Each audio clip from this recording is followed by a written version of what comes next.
Hello everyone, it's Jebro. Today we're going to be doing a scrapper PvP build. I've been back in PvP a little bit, not as much as I would like to be, but life is a lot. I know at the moment, being a therapist and all the things. If you do want to do me a massive favor, hit that like, comment on this video, as well as subscribing to the YouTube channel. It would be massively appreciated. Thank you so much. I hope you're all doing well and excited for the expansion to come. If you do want to purchase the expansion, that link's also in the description below. Anything you can do if you want to chuck a purchase on the new expansion or previous expansions, it chucks a little bit of support my way.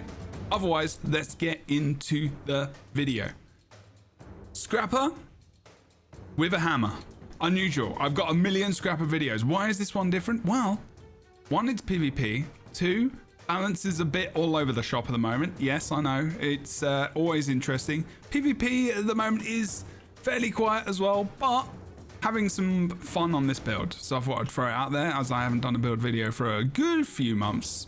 And this is just a build I'm playing. I know that I think this is meta as well at the moment, which is funny because I've had this build for a while and I was like, oh, I'm going to do a video. Why is it good? How is it good? Is it fun? And then I'll do a gameplay video separately. I know I did the last video I did with gameplay before the build video, but I'm going to do gameplay separately and then I'll upload that next week. And also you can go to twitch.tv/JebroUnity and see this build being played when I'm on Twitch. If I'm playing Guild Wars 2, because that's probably what I'll play. Hammer. Then we're going for the build itself. It is going to be paladins. I mean, this is up to you. A little bit of toughness. Everyone's running damage at the moment, so it's really, especially in ranked. It's really tough out there at the moment, actually. So a bit of toughness is very good versus those power builds. I'm not coming up a lot against a lot of conditions, hence why this build does not really have a lot of condition removal, other than Sigil of Cleansing. And then we've got energy for extra dodge. And we've got hammer, of course. Then we've got paladins with the power, precision, toughness, vitality. And then we've got rune of the chronomancer to give us extra quickness when you cast a well. Well, actually, it's going to give us quickness when we cast a well because we don't get it anymore because they got rid of that on gyros. So now, as you can see, we haven't got a lot of speed. We'll go through that as we go through the rest of the build. Before we go through the rest of the build, I'm going to go through the utilities and whatnot because I don't actually do that too much. So what we're going to do is pretty much 3 gyros. So we've got medic gyro, we've got blast gyro, which also gives us might. You can see the stun in there, as well as the extra damage. The blast finisher on the fire field as well. This is a bit of extra might. Then we've got the sneak gyro there. You can see the super speeders in there, but that's augmented through the traits. And then we've got a heal medic gyro as well, which gives us a water field, which we can blast as well. We can also use our cheeky little blast gyro as well to give us a little bit of an extra heal. And we've also got our reconstruction field as well, which we can always blast as well to get extra heals going. Don't forget as well, big damage. Your big damage ability here is grenade barrage, which also it's going to link to some vulnerability because that's what explosions do. If you hit all of them, you get about 7 stacks of vulnerability, which is nice. But don't forget, before you hit your targets, try and always use your shock shield because that is going to put on a bunch of vulnerability, up to 10 stacks. You get a little bit more than that because of just the build and explosions, all the things. Obviously, Electro Well really good on the hammer as well because you can reflect those missiles / projectiles. Rocket charge, your first charge. There is your evade as well, and don't forget you can use that in conjunction with reconstruction field and other fields as well to do a cheeky little leap finisher.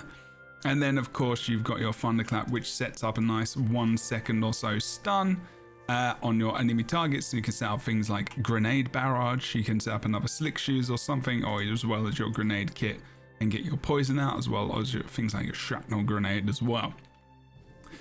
Now grenades really good, of course. One is your just big spam, that's just spam.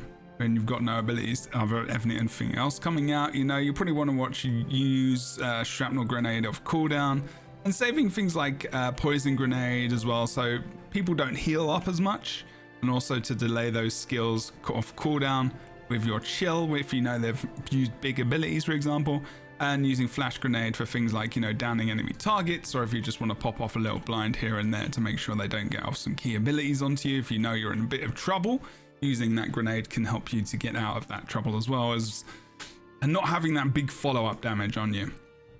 And then we've got our big slick shoes as well, which is going to knock down an enemy as well once for 2 seconds. It used to be that if they got up and got knocked down and again and again and again, 40-second cooldown is really, really good to basically take your targets down for a moment, so you can pop up some other combinations such as grenade barrage again, as I said before. So lots of setups to get out your big damage, which is mostly grenade barrage, some big spam on grenades, as well as popping out your blast gyro. Don't forget that. And then we've got our tool belt skills. That's the big heal, well, little heal. It also got some protection. We've got big grenade barrage there, which is the damage. You've got 2 big break stuns on low cooldowns, like 21.25 seconds. And then you've got your function gyro as well, which you're going to use to res or completely finish off your opponents. Really, really good, as well as you can just use it for some extra super speed, as well as gaining a few boons off there as well. Don't forget that you can get vigor and stuff off of that. Otherwise, we are going to have a little cheeky look at the traits and whatnot. Also, don't forget you do get some swiftness and whatnot off there, off these traits. As we go into them, you're going to find out. Not swiftness, sorry, but you get other boons and whatnot. They're going to help you get around the map. There isn't a lot of speed in this build. Now, super speed is the main way you're going to get around. You're going to be using reconstruction field a lot, as well as the other gyros to get around the map, but you're actually going to be fighting a lot. And even though speed is important to get around the map, you've got it when you need it, so you can pop to different fights. And sure, you might be in a fight where you need a cooldown, but like for example, reconstruction field is a 17-second cooldown. If you need to rotate between points, it's like what, 5 to 10 seconds, and then by the time you need it, it's probably back off cooldown anyway, and you're good. Tools. Okay, so using a tool belt grants vigor. We know that. Also, lesser utility goggles. Nice. This is really, really good for just helping us survive, of course. I'm not going to go through every single thing. Your tool belt skills gain reduce recharge. Great. Invisible analysis. Analyze the stealth foe, applying invulnerability. Good, good. Striking stealth foe triggers invisible analysis. Thieves, other scrappers, other people in stealth, which is at the moment quite a lot. Other options here. Potentially, you can go for streamlined kits to give you permanent swiftness pretty much, and you could go for the elite recharge to because when you dodge, you actually recharge your elite by 3 seconds. So this is really optional. I'm going for this for the survivability specifically because yeah, I mean, having resistance is going to be important, and also removing conditions is important because we don't have a lot of that. So this is a really, really good ability.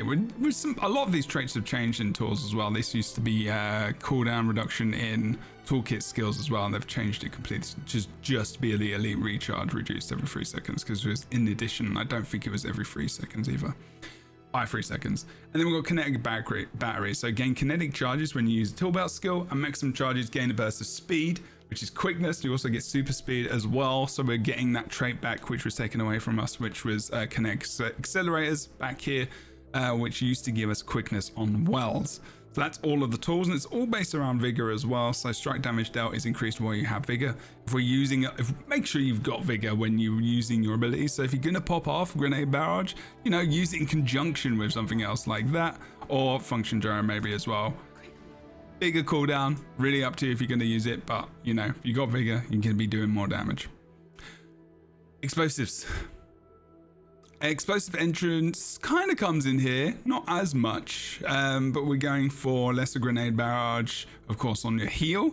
Then we're going for steel pack powder, so just, well, we're going for it. You've got no choice. Vulnerability and explosions. Explosions got stacking velocity when they hit on explosive temper.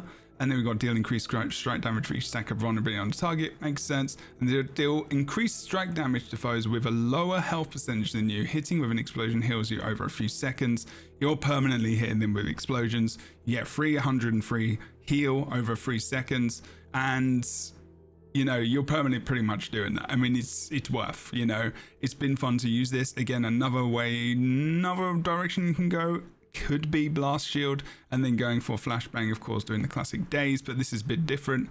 I've been using this for a while, and there's one of the best builds in the game apparently at the moment, so that's good. Hey, lucky. It's about time. And we're not an alchemy the whole time, which is even better. Then we're going for Scrapper finally. Don't forget Function Gyro is going to be your res or your final down. Then we've got the final stake, to finish off enemies. And also you can use it to just give yourself a little bit of super speed, as well as removing a condition there as well, because of the wonderfulness of our tool belt skills, which are going to remove conditions, don't forget, okay?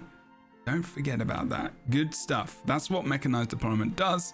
Removes conditions, okay? Forgot about that one. That's a big one, actually. I just didn't go over it. And also the recharge is reduced by 15 seconds. So you've got 1, 2, 3, 4, 5 condition removals here, and then you've got another one with your heal. So you're doing a little bit of condition removal. It's not the worst, but just save it for those big conditions and you hitting you like those big stacks. Okay, using heal skill grants super speeds its radius around you. Using heal skills associated tool belt skill grants you personal super speed, and you're going to get protection off this as well as vigor. Really nice combination. Stuns now, good. Awesome. Stunning or dazing, vulnerability, and weaknesses applied to them. You could go for I would only go for object in motion if you're going for if you're going to go for streamline kits as well, because there's synergy there. Again, you can pick and choose that one, which is going to be the weakness and 5 stacks of vulnerability as well, which is really nice, honestly. When you get that thunderclap up, it's pretty sick. But yeah, think about it, see what you like. This, or go for object in motion and then chuck in some streamline kits there, see if that's a good combo for you. Then we've got Impact Savant, which is going to be a percentage of strike damage you deal is converted into barrier, a little bit of extra survival. And then we've got Kinetic Accelerators, so grant boons to nearby allies when you successfully combo in a field with a blast or a leap finisher. Your function gyro is now a blast finisher, so don't forget blast finisher here, as well as anything else, which I actually completely forget most of the time. So I really didn't time that very well. But it's also got its own field, so we have to be careful when we're using this. Make sure you pop it up at the right time, not like I just did. And that is pretty much the build. I'm gonna pop some gameplay on as well. I hope that was a good enough explanation for you. Like I said, big key combinations, things like, you know, stun, pop off your big damage ability from grenade barrage, but obviously making sure you've got some vigor as well, so you do a lot more damage. If you need to really, I wouldn't use your stun breaks on things like that, but you know, if you really want to pop off that extra damage, I guess you could do. Don't forget Electro Well is actually a lot of damage as well. It's also an explosion, also inflicts vulnerability, so there's actually 2 stacks of invulnerability there. So if you think about your combos in terms of, you could go for Shock Shield and you could go for Electro Well, you can get a good amount of vulnerability on there before you pop off your, there you go, your grenade barrage. There's 18 stacks of vulnerability there, and you keep it up as you keep hitting with your hammer.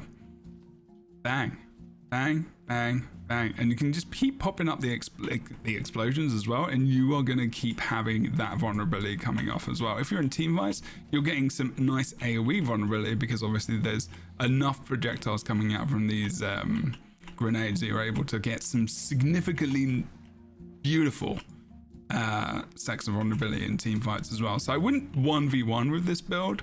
You're damaged, you're kind of glassy. If you go against another glassy player, then sure, you can 1v1. You could probably take out someone else who's not bruisery, but if you're going versus bruiser builds, this is going to be very difficult unless you're just actually better at the game than them, which is fair, because, you know, there's matchups and then there's skill, and like you might be able to outskill the other player, especially at the moment because low population. So you don't really know who you're going up against most of the time unless you actually know who they are. They probably won't be in your skill level. Some people might be on the other team, but you know, Like I said, low pop. If you like this build, let me know. If you didn't, let me know. If you want to see something specific in future, please also let me know. Don't forget to like, comment, subscribe. I will see you on the next one. Thanks so much for watching and take care. Let me know as well what kind of Guild Wars 2 videos you would like to see in the future, and I will see you next time. Bye for now. Check out the Lightbringers podcast as well. Awesome show that we do with some great friends of ours. Bye-bye. See you soon.